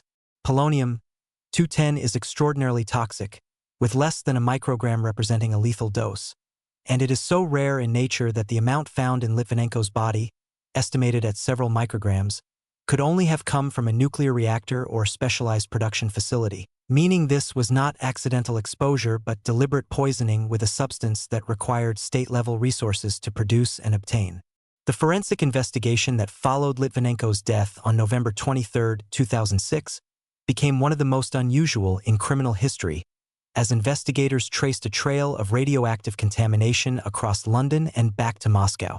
Using highly sensitive alpha radiation detectors, forensic teams found polonium-210 contamination at multiple locations Lugovoy and Koftin had visited, including hotel rooms, restaurants, office buildings, and even on the British Airways aircraft they had flown on. The contamination trail was so extensive that it suggested the assassins had been careless with the polonium, possibly not understanding its properties or not caring about the radioactive signature they were leaving. Most significantly, investigators found extremely high levels of polonium contamination in the Pine Bar at the Millennium Hotel, specifically in and around the teapot that had been used to serve tea to Litvinenko, with radiation levels so high that the teapot itself was hundreds of thousands of times more contaminated than what would be considered safe, indicating that the poison had been poured into the teapot and then served to Litvinenko in his tea. The forensic analysis allowed investigators to reconstruct the timeline of the poisoning and to identify additional locations where Lugovoy and Koftin had handled the polonium before successfully poisoning Litvinenko, including earlier failed attempts to poison him at other meetings. The radioactive trail also extended backward to Moscow, where Lugovoy and Koftin had traveled before coming to London, with contamination found on aircraft they had flown on and in hotel rooms they had stayed in, suggesting they had obtained the polonium in Russia and transported it to London specifically for the assassination. The forensic case was supplemented by extensive witness testimony, surveillance footage showing Lugovoy and Koftin's movements, and communication records showing their contacts with each other, and with individuals in Russia. The evidence overwhelmingly indicated that Lugovoy and Koftin had deliberately poisoned Litvinenko with polonium-210, and British prosecutors announced they would charge both men with murder. However, Russia refused to extradite its citizens to face trial in Britain, with Russian officials denying any involvement in Litvinenko's death and suggesting alternative theories, including that Litvinenko had poisoned himself or been killed by British intelligence to frame Russia. The diplomatic fallout from the case severely damaged UK-Russia relations, with the British government expelling Russian diplomats and imposing sanctions while Russia retaliated with similar measures. In 2016, a British public inquiry led by Sir Robert Owen concluded that Lugovoy and Koftin had deliberately poisoned Litvinenko, that they were probably acting under the direction of the Russian FSB, and that the operation was probably approved by then FSB Director Nikolai Patrushev and by President Vladimir Putin himself. Findings based on the forensic evidence, intelligence assessments, and analysis of motive and capability. The Litvinenko case became a landmark in forensic science for multiple reasons that extended beyond the specific murder. It represented the first known use of polonium-210 as a murder weapon, requiring forensic toxicologists to develop new protocols for detecting and analyzing radioactive poisons that emit primarily alpha radiation. The case demonstrated the value of considering exotic toxins when conventional testing fails to explain mysterious illnesses, as doctors initially looked for common poisons and infections, while the actual cause was an extraordinarily rare radioactive isotope that required specialized equipment to detect. The forensic investigation showed how radioactive materials leave indelible trails that can be followed using the right detection equipment, allowing investigators to map the movements of suspects and identify crime scenes with unusual precision. It validated the importance of international cooperation in forensic investigation, as British authorities worked with radiation safety experts, nuclear scientists, and intelligence agencies from multiple countries to understand the properties of polonium-210 and trace its origins.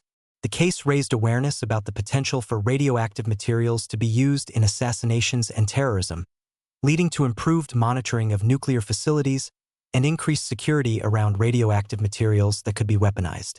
For the field of nuclear forensics, a specialized discipline that analyzes radioactive materials to determine their origin and history, the Litvinenko case provided a rare real-world application showing how isotopic analysis could trace polonium back to specific types of production facilities and potentially even specific batches of material. Though Russia's refusal to cooperate prevented complete source attribution, the case highlighted vulnerabilities in public health systems' ability to detect and respond to radiological poisoning, as Litvinenko's symptoms were not immediately recognized as radiation sickness and valuable time was lost before the correct diagnosis was made, leading to improved training for emergency medical personnel in recognizing signs of radiological exposure.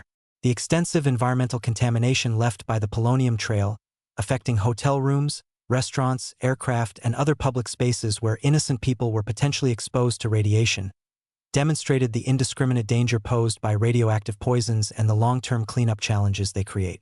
For Litvinenko's widow, Marina, the forensic evidence proving her husband was murdered and the public inquiry identifying those responsible provided some measure of justice despite the inability to prosecute the perpetrators.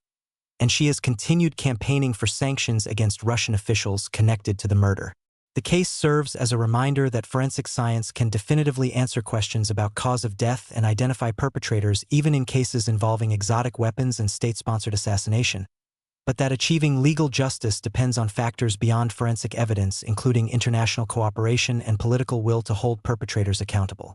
The sophisticated forensic work that identified polonium-210 as the poison, traced its path through London, and linked it to the suspects represents a triumph of scientific investigation and demonstrates that even the most unusual murder weapons leave forensic signatures that can be detected and analyzed by experts with the right tools and knowledge, ensuring that assassins cannot rely on the obscurity of their methods to escape identification even when they can escape prosecution. Number 9. The Lockerbie bombing and forensic fragment analysis. The bombing of Pan Am Flight 103 over Lockerbie, Scotland, on December 21, 1988, which killed all 259 people aboard the aircraft and 11 people on the ground when debris struck the town, became one of the most complex and painstaking forensic investigations in history, requiring investigators to recover and analyze hundreds of thousands of fragments of debris scattered across 845 square miles to identify a bomb timing device. smaller than a thumbnail, that proved Libyan intelligence agents were responsible for the terrorist attack.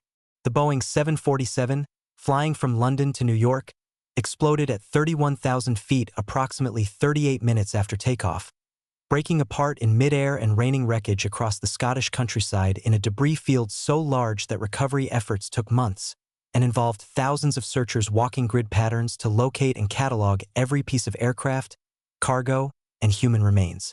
The initial investigation faced enormous challenges. The crash scene was distributed across an area the size of a medium-sized city. Weather conditions were harsh with winter storms impeding search efforts, and there was initial uncertainty about whether the crash was caused by a bomb, mechanical failure, or some other catastrophe.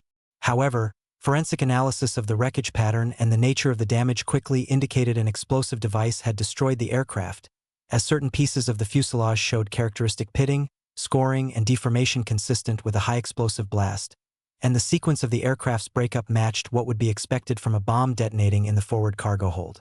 The forensic team, led by Scottish police working with the UK's Air Accidents Investigation Branch, the FBI, and aviation forensics experts, began the monumental task of reconstructing the aircraft to understand exactly what had happened and to find evidence of the bomb's components. Thousands of pieces of wreckage were transported to a massive hangar where forensic investigators painstakingly laid them out in the aircraft's original configuration, like assembling an enormous three-dimensional jigsaw puzzle where most of the pieces were damaged, many were missing, and each piece had to be examined for forensic evidence before being placed in position. The reconstruction revealed that the blast had occurred in a luggage container in the forward cargo hold, specifically Container Avenue 4041, and that the bomb had been in a Samsonite suitcase inside this container. Forensic investigators knew that any fragments of the bomb's components would have been damaged by the explosion and scattered across miles of terrain, but they also knew that finding even tiny pieces could provide crucial evidence about who built the bomb and where it came from. The breakthrough came from meticulous examination of debris, particularly pieces of the luggage container and cargo that had been closest to the blast. Forensic examiners found tiny fragments of circuit board embedded in pieces of luggage and container material, fragments so small they would have been invisible without careful examination under magnification. These circuit board pieces were sent to forensic electronics experts who identified them as parts of a timing device, specifically a MST-13 timer manufactured by a Swiss company called Mebo AG. The identification of the timer was a critical forensic triumph because it provided a concrete lead. Only a small number of MST-13 timers had been manufactured, and Mebo's records could potentially show who had purchased them. Further forensic analysis of debris recovered scraps of clothing from the Samsonite suitcase that had contained the bomb, including fragments of shirts, trousers, and an umbrella that had been packed around the explosive device. These clothing fragments were sent to the Royal Armament Research and Development Establishment, where forensic textile experts examined them to identify manufacturers and retailers. One fragment, a tiny piece of gray shirt cloth less than an inch across, was traced to a specific manufacturer in Malta, and through painstaking investigative work, detectives identified the Maltese shop where that particular batch of shirts had been sold. The shop owner, when shown photographs of the clothing fragments and asked if he remembered selling items matching those descriptions, recalled a customer who had purchased an unusual assortment of clothing in late 1988, buying items seemingly at random without concern for sizes or colors, behavior that had struck him as odd at the time. When shown photographs of suspects, the shop owner identified Abdelbasset Al-Megrahi, a Libyan intelligence officer, as resembling the customer who bought the clothing.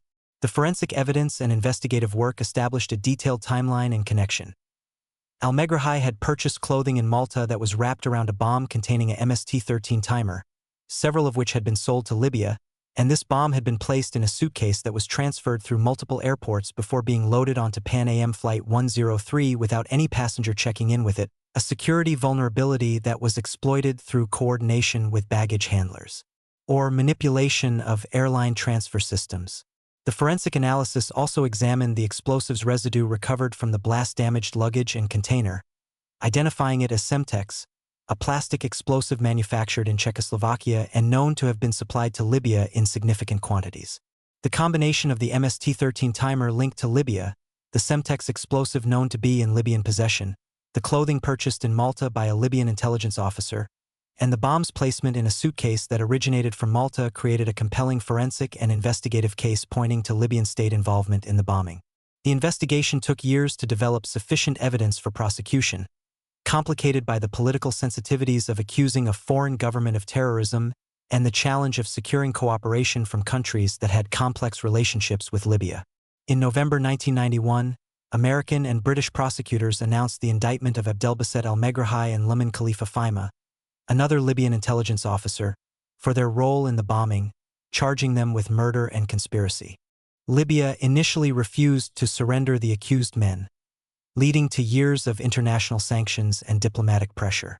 Finally, in 1999, Libya agreed to hand over al-Megrahi and Fhimah for trial under Scottish law but held in a neutral country, the Netherlands, at a special court established at Camp Zeist.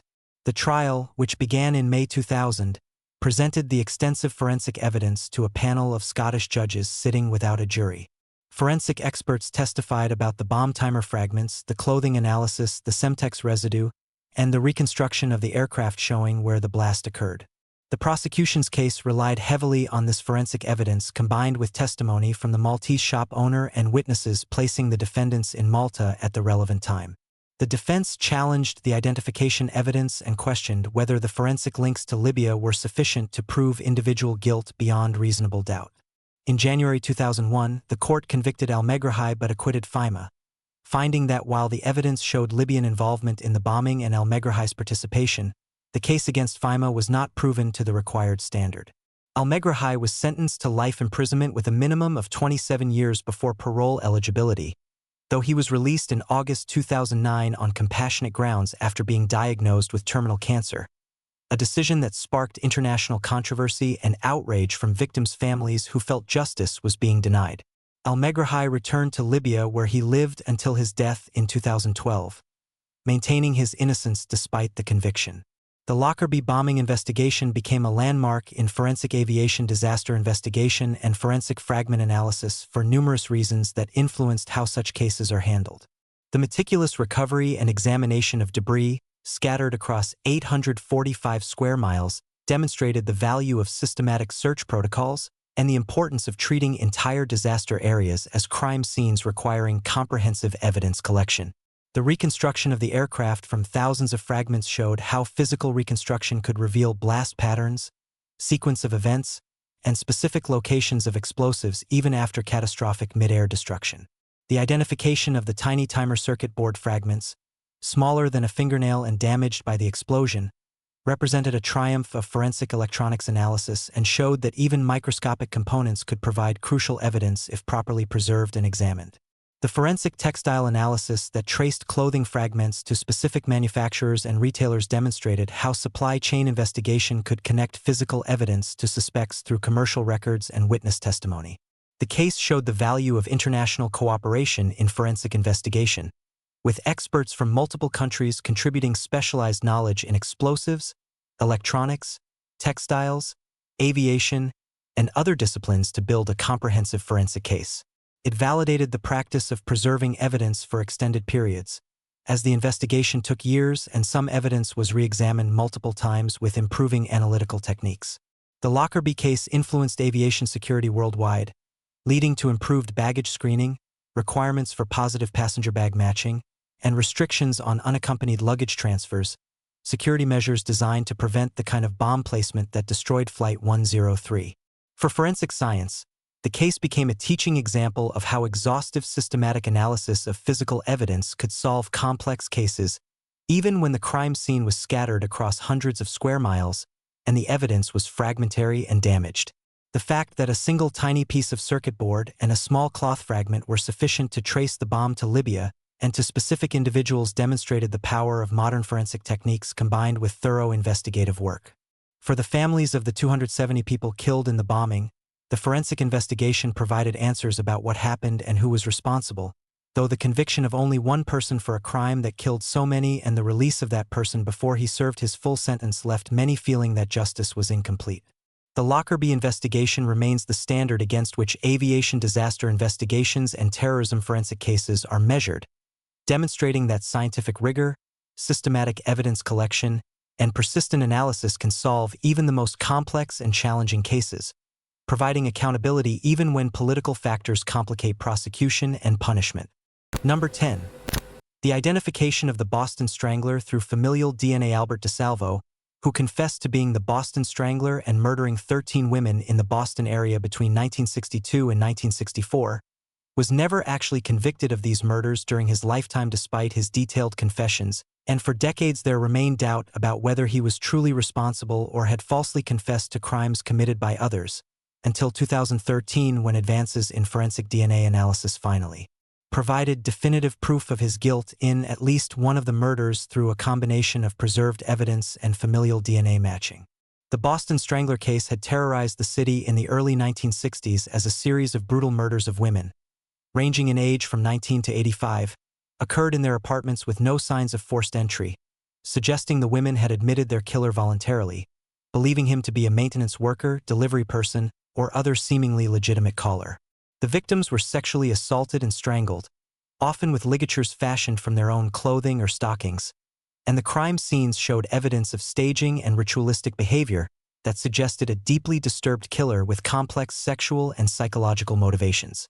The murders created such fear that women throughout Boston were terrified to be alone in their homes, with many installing additional locks, refusing to answer doors, and some women leaving the city entirely until the killer was caught.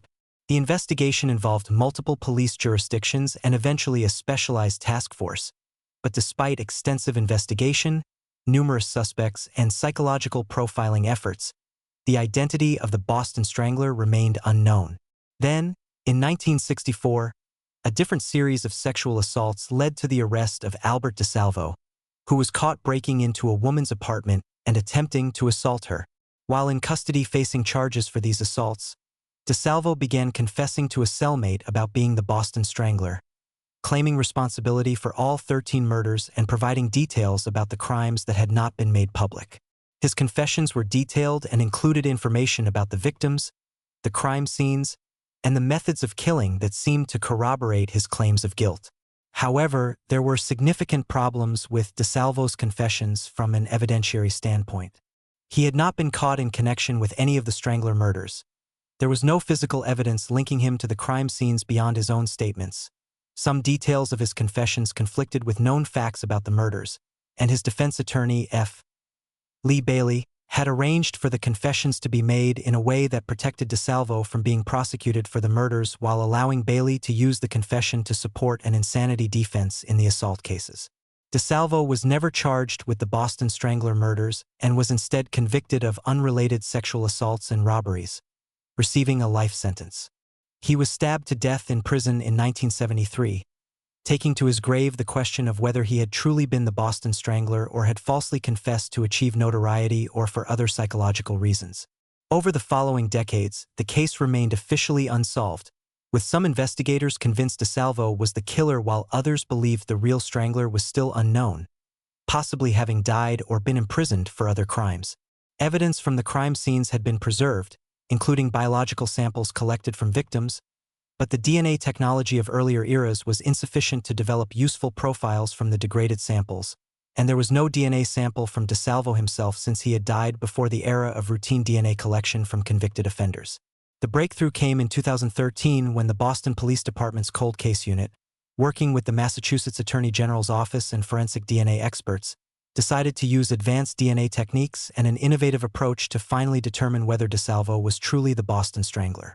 They focused on the murder of Mary Sullivan, the final and youngest victim at age 19, killed in January 1964, because biological evidence from her case had been carefully preserved and because her family had been particularly vocal in seeking answers about whether DeSalvo was truly responsible. The forensic team needed a DNA sample from DeSalvo for comparison, but since he had been dead for 40 years, they could not obtain one directly. This is where familial DNA searching became crucial.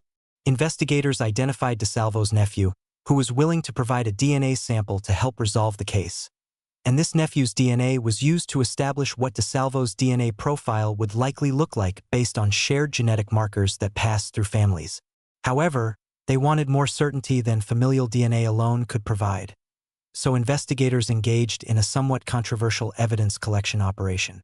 They conducted surveillance on DeSalvo's brother and collected DNA from a discarded water bottle he had thrown away in public, providing what's called abandoned DNA that could be legally collected without a warrant, since there is no expectation of privacy in trash or items discarded in public spaces. The DNA from the brother provided a closer familial match than the nephew's sample and allowed forensic experts to narrow the range of what DeSalvo's own DNA profile must have looked like. Then, in an even more remarkable development, authorities obtained permission to exhume DeSalvo's body from his gravesite in July 2013, allowing them to collect DNA directly from his remains despite the decades of burial and decomposition. The exhumation was conducted carefully to preserve any viable genetic material, with forensic experts collecting bone and tooth samples which are more likely to contain extractable DNA than soft tissues after such a long period. The DNA was extracted using advanced techniques designed for degraded samples and compared to the biological evidence from Mary Sullivan's murder. The results were definitive. DNA recovered from semen on Mary Sullivan's body and on a blanket at the crime scene matched Albert DeSalvo's DNA with a probability of 1 in 220 billion, providing virtual certainty that he had sexually assaulted and murdered her. Based on this DNA evidence, Massachusetts authorities announced in July 2013 that DeSalvo was definitively proven to have killed Mary Sullivan and was almost certainly responsible for the other Boston Strangler murders as well, though DNA evidence was not available for all the cases. DeSalvo was formally charged posthumously with Mary Sullivan's murder, an unusual legal step taken largely to provide official closure to the family and to document the resolution of the case. The Boston Strangler case became a landmark in forensic DNA analysis for several interconnected reasons that influenced how cold cases are investigated. The case demonstrated that familial DNA searching, while controversial due to privacy concerns, could provide investigative leads in cases where the actual perpetrator's DNA was not available for direct comparison. As DeSalvo's nephew and brother's DNA narrowed the investigation even before his body was exhumed. It showed that DNA could be successfully extracted and analyzed from exhumed remains decades after burial, opening possibilities for resolving numerous cold cases where suspects had died before the advent of DNA testing. The case validated the importance of preserving evidence from unsolved crimes indefinitely, as Mary Sullivan's murder occurred in 1964, but the biological evidence was still viable for DNA testing nearly 50 years later. It demonstrated that abandoned DNA, collected from discarded items in public spaces, could be legally and effectively used in criminal investigations, though this practice has raised civil liberties concerns about genetic privacy and the extent to which people can truly avoid leaving genetic evidence in their daily lives. The successful resolution of the case through DNA evidence 5 decades after the murders and 40 years after the suspect's death showed that justice and truth can be pursued relentlessly regardless of how much time has passed or what obstacles exist. For Mary Sullivan's family and the families of the other victims, the DNA confirmation provided definitive answers after decades of uncertainty, allowing them to know for certain that DeSalvo was the killer and that their loved ones' cases were truly solved. The case also sparked discussions about false confessions, as some skeptics who had doubted DeSalvo's guilt were proven wrong by the DNA evidence, while others noted that confirming one murder through DNA didn't necessarily mean all his confessions were accurate, as serial killers have been known to claim responsibility for crimes they did not commit. The Boston Strangler case, finally resolved through the combination of preserved evidence, familial DNA analysis, abandoned DNA collection, and exhumation for direct DNA sampling, represents a comprehensive example of how multiple forensic DNA techniques can be integrated to solve even the oldest and most challenging cold cases, providing closure to victims' families and demonstrating that scientific advances can answer questions that seemed unanswerable when crimes were first committed, ensuring that truth and justice are not defeated by the passage of time or the death of suspects before they can be brought to trial.